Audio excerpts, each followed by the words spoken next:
Hello दोस्तों, नमस्कार। Fundamentals for investment इस चैनल में आप सभी लोगों का दिल से बहुत बहुत स्वागत है।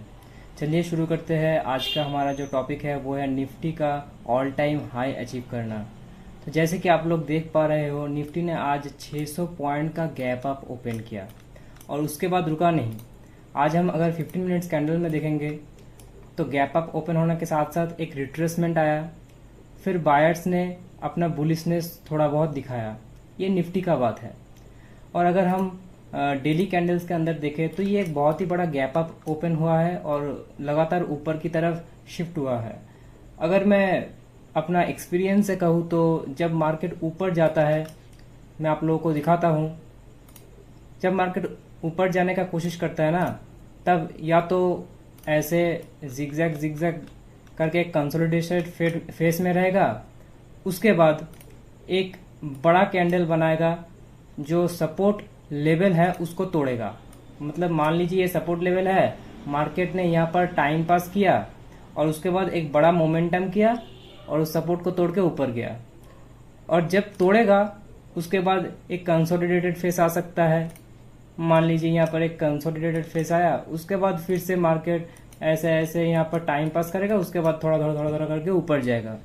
सेकेंड थिंग, और एक चीज़ हो सकता है, मान लीजिए यहाँ पर मार्केट ऐसे ऐसे ऐसे ऐसे मूव हो रहा है, उसके बाद अचानक से गैप अप ओपन होना शुरू होगा और यहाँ पर रुकेगा नहीं। गैप अप ओपन हुआ, उसके बाद फिर से गैप अप ओपन हुआ, उसके बाद ऐसे ऐसे ऐसे ऐसे करके ऊपर जाता जाएगा और आपको पकड़ने का मौका ही नहीं देगा। इस केस में, इस पर्टिकुलर केस में आपको पकड़ने का मौका ही नहीं देगा। तो चलिए बैंक निफ्टी में हमें एक बार नज़र डाल लेते हैं। आज जो बैंक निफ्टी का सिनेरियो है, अगर 15 मिनट्स कैंडल में देखें तो पहला गैप अप ओपन हुआ निफ्टी के जैसा ही है, एक रिट्रेसमेंट आया, उसके बाद एक फ्लैट मार्केट। मतलब आपको आज ट्रेड नहीं मिला होगा, आज एक फ्लैटिश परफॉर्मेंस है। अगर कोई हेज कर रहा है यहाँ पर तो उसको थोड़ा बहुत डीके मिल सकता है प्रीमियम का, उसके बेसिस में थोड़ा बहुत पैसा मिल सकता है। पर जो बड़ा मूवमेंट है वो गैप अप और गैप डाउन ही खा रहा है। मतलब एक दिन में जो मूवमेंट होता है मार्केट में वो नहीं हो रहा, स्पेशली जो हो रहा है वो गैप अप और गैप डाउन हो रहा है। और ये जो आज इतना बड़ा गैप अप ओपन हुआ, इसके पीछे का जो मेन 3 टॉपिक है वो आज हम लोग आप लोगों के साथ डिस्कस करेंगे। तो जो पहला टॉपिक हम लोगों को दिख रहा है वो है इंडिया का जीडीपी डेटा। तो चलिए एक बार देख लेते हैं। इंडिया का जो जीडीपी डेटा आया है वो है 8.2%, जैसे कि आप लोग देख पा रहे हो। पर जो एक्सपेक्टेड रेशियो था हम लोगों का, जो एक्सपेक्टेड अमाउंट ऑफ आना चाहता था, जो गवर्नमेंट ने एक्सपेक्ट किया था, वो है 7.6%।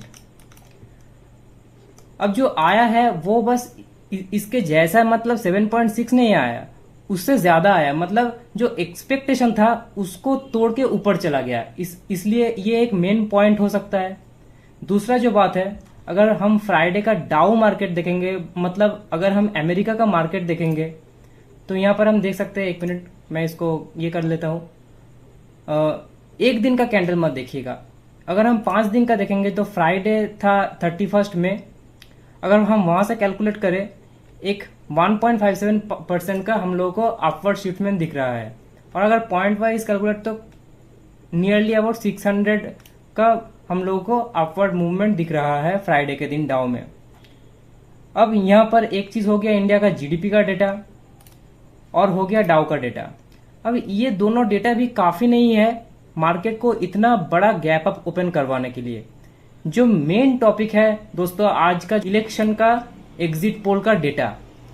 अब एग्जिट पोल का जो डेटा सामने आया है उसके मुताबिक मार्केट ऐसा रिएक्ट होने का चांसेस बहुत ज्यादा है। एक चीज हम लोगों को हमेशा याद रखना है दोस्तों कि मार्केट हमेशा फ्यूचर को प्रेडिक्ट करके चलता है। ऐसा नहीं है कि कल हम लोगों को डेटा मिल जाएगा, कल है 4 जून, हम लोगों को इलेक्शन का डेटा मिलेगा, उसके बाद मार्केट अपना रूप दिखाएगा। ऐसा नहीं होता। मार्केट हमेशा जो हो सकता है उसको प्रेडिक्ट करके चलता है। मान लीजिए कल को जो हो सकता है उसको प्रेडिक्ट करके आज मार्केट ने इतना बड़ा एक गैप अप ओपन हुआ। तो हम जब डिस्कस कर रहे हैं इलेक्शन के बारे में, तो कल हर कोई कह रहा है कि कल 4 जून है, एक बड़ा मोमेंटम आ सकता है। तो हम सभी को स्पेशली जो हॉट स्टॉक्स है जिसके ऊपर ज़्यादा नज़र रखना चाहिए, वो है दोस्तों अदानी का शेयर्स। अब ऐसा नहीं है कि अदानी का शेयर्स खराब है, आप हमेशा बिजनेस को देखिएगा। हम कभी भी स्टॉक के प्राइसेस या फिर उसके ऊपर जो आरोप लग रहा है उसको मत देखिएगा। आरोप जो लग रहा है वो तो सही है, उसको देखना तो चाहिए, पर ऐसा नहीं कि वही मेन मुद्दा हो गया और उसके बेसिस में ही मैं उस स्टॉक में या फिर उस कंपनी में इन्वेस्ट करूंगा या फिर नहीं करूंगा। तो जैसे कि आज हम लोग देख पा रहे हैं कि अदानी का हर एक शेयर बहुत अच्छे से भागा हुआ है। अब 2009 में भी ऐसा ही सिनेरियो एक था, जब हम रिलायंस का, हमेशा हम लोगों को याद रहेगा कि जो अनिल अंबानी का जो जितने भी कंपनियां थे वो भी ऐसे ही रिएक्ट किया था, यूपीए सरकार आ सकता है ऐसा प्रेडिक्ट करते हुए। उसके बाद हम सभी को पता है उन स्टॉक्स का क्या हुआ। तब ये ऐसा नहीं कि अदानी स्टॉक्स का भी ऐसा ही होगा। अदानी का जो मेन बिजनेस, जो कोर बिजनेस है, जो मुझे पर्सनली बहुत अच्छा लगता है, वो है एडिएंट। मैं आप लोगों को अच्छे से दिखा देता हूँ। वो है एडिएंट, दूसरा है अदानी पोर्ट्स। आप कह सकते हो कि अदानी पोर्ट्स जो है अदानी का बैकबोन भी है, मतलब मेन इनका जो रेवेन्यू मॉडल है वो अदानी पोर्ट से ही आता है।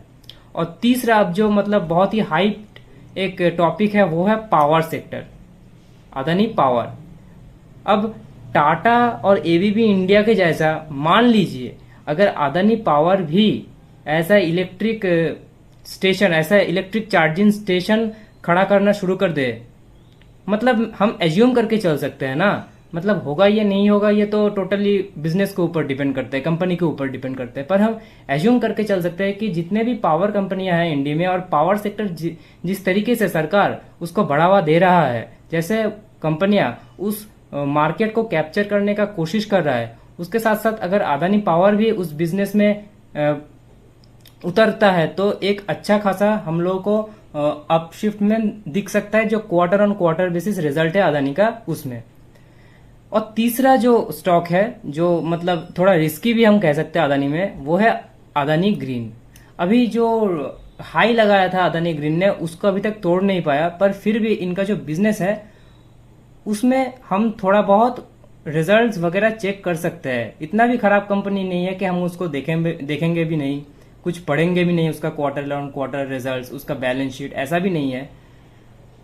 पर कुछ हो सकता है ऐसा एज्यूम करके हम लोग आगे बढ़ सकते हैं। और मेरा ये सब कहने का जो मेन मुद्दा है दोस्तों वो ये है कि ये सब स्टॉक्स जब एक डिस्काउंट के ऊपर अवेलेबल रहता है ना, तब कोई भी रिटेलर्स का इनके ऊपर नज़र नहीं जाता। मतलब अब मान लीजिए मैं अदानी पोर्ट्स का, नहीं अदानी पोर्ट्स या फिर अदानी पावर कुछ भी हो, एक बार हम उसका चार्ट चेक कर लेते हैं। हमने खोल लिया है अदानी पावर का चार्ट। मान लीजिए यहाँ पर जब हिंडनबर्ग का रिपोर्ट आया था तब इतना अच्छा डिस्काउंट के ऊपर मिल रहा था, हर कोई पैनिक कर रहा था, पर इस टाइम में कोई भी मतलब कोई भी इस पे इंटरेस्ट नहीं दिखाएगा। मान लीजिए यहाँ पर एक अच्छा खासा, उसके बाद थोड़ा बहुत भागा, यहाँ पर एक डिस्काउंट के ऊपर अवेलेबल था, एक अपॉर्चुनिटी दिया था, उसके बाद यहाँ पर एक बहुत बड़ा लंबा एक कंसोलिडेटेड फेस चला, यहाँ पर किसी को नजर नहीं आएगा, लोगों को इंटरेस्ट आएगा यहाँ पर। ऐसा क्यों दोस्तों? हमेशा रिटेलर्स को इन टॉप में ही क्यों पसंद आता है मुझे नहीं पता, सच में मुझे नहीं पता। पर फिर भी यहाँ पर अगर कोई बाइंग करने जाए ना, उसको इन्वेस्टमेंट तो नहीं कह सकते, उसको हम कहेंगे स्विंग ट्रेडिंग। मान लीजिए अभी अदानी पावर का प्राइस है 878, ठीक है, आपका टारगेट है 1000। अगर मतलब आपका अगर 1000 का लेवल आ गया तो आप उसको बेच देंगे, जितना प्रॉफिट हुआ आप उसको ले लेंगे। ऐसा एक हो सकता है। दूसरा हो सकता है आप यहाँ पर खरीदेंगे और छोड़ देंगे। दूसरा होता है इन्वेस्टमेंट। अब यहाँ पर तो मतलब नॉर्मल कोई भी इन्वेस्ट नहीं करेगा, है ना, क्योंकि अगर यहाँ से नीचे जाने लगे, मतलब बाई चांस, मैं ऐसा नहीं कह रहा हूँ कि यहाँ से नीचे ही जाएगा, पर अगर जाने लगा तो हम सब लोग फंस जाएंगे, या फिर कोई भी अगर यहाँ पर इन्वेस्ट करेगा तो वो फंस जाएगा, सीधे सी बात है। और अगर आपको भागता हुआ ट्रेंड पकड़ना ही है तो मैं आप लोगों को एक टेक्निक दिखाता हूँ। मान लीजिए अदानी का स्टॉक, जो पावर का जो स्टॉक है, ये उतना भाग गया, अब इसको छोड़ दीजिए, इसको देखिए मत, ठीक है, मान लीजिए कि ये स्टॉक यहाँ से और थोड़ा ऊपर स्ट्रेच होता है, ठीक है, ऐसे ऐसे ऐसे ऐसे करके ऊपर चला जाता है। जब ये थोड़ा डिस्काउंट के ऊपर अवेलेबल होगा ना, ऐसे ऐसे ऐसे ऐसे करके जो एक डिस्काउंट के ऊपर अवेलेबल होगा उसको आप पकड़ने की कोशिश कीजिए, ठीक है। मतलब 10%, 15%, 20% जो भी डिस्काउंट के ऊपर अवेलेबल होगा उसको आप पकड़ने की कोशिश कीजिए। क्योंकि आप एक चीज नोटिस करोगे दोस्तों, बुल मार्केट में कोई भी मतलब कोई भी स्टॉक ना ऐसे ही बिल्कुल ऐसे ऐसे ऐसे ऐसे करके ऐसे ऐसे ऐसे ऐसे करके ऊपर नहीं जाएगा। मतलब एक स्ट्रेट लाइन में ऊपर तो कभी भी नहीं जाएगा, कभी भी एक ऐसा ऐसा ऐसा ऐसे करके स्ट्रेट लाइन में ऊपर नहीं जाएगा दोस्तों। हमेशा ऐसा seesaw seesaw seesaw seesaw dance करते हुए ही ऊपर जाएगा। और आपको ना बस कितना करना है मैं आपको दिखाता हूँ। ये जो थोड़ा बहुत रिट्रेसमेंट हो रहा है यहाँ पर आपको पकड़ना है, क्योंकि ये लेवल फिर से वापस नहीं आने वाला। यहाँ पर आपको पकड़ना है जब स्टॉक थोड़ा बहुत डिस्काउंट के ऊपर अवेलेबल हो, ना कि जब यहाँ पर ऐसे ऊपर जब रहेगा स्टॉक, ना कि यहाँ पर पकड़ना हो। जब थोड़ा डिस्काउंट के ऊपर अवेलेबल हो जाए स्टॉक बुल रन में, तब आप उसको एक इन्वेस्टमेंट के हिसाब से आपके मुकाबले आप एक छोटा अमाउंट लगा सकते हो। तो ठीक है दोस्तों, आज के लिए बस इतना ही। मिलते हैं नेक्स्ट वीडियो में। Bye bye.